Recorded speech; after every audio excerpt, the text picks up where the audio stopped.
toka kuumbwa kwa ulimwengu binadamu ni muasi. Kwa misingi ya kawaida binadamu yote ni muasi.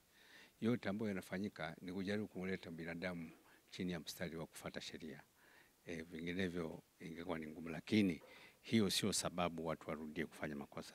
Kufuatana na maoni yangu ni kwamba watu hawaoni matokeo ya kufanya mambo kinyume cha taratibu. Unakuja ukuta mtu anafanya shughuli fulani kinyume cha utaratibu, anaachwa.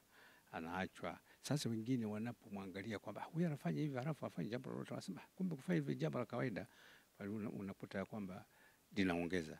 Kwa hiyo nafikiri njia mojawapo ni kwamba kila tendo linalofanywa na mfanyakazi ambalo liko kinyume liwe na matokeo yake.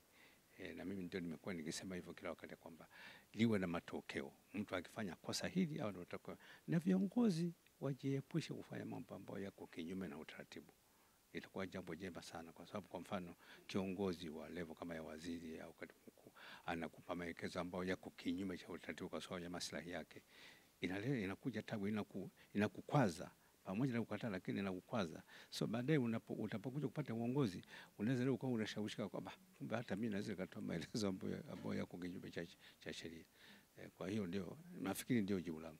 Sheria zipo na ni nzuri, ni kwamba watekelezaji wa sheria wazitekeleze.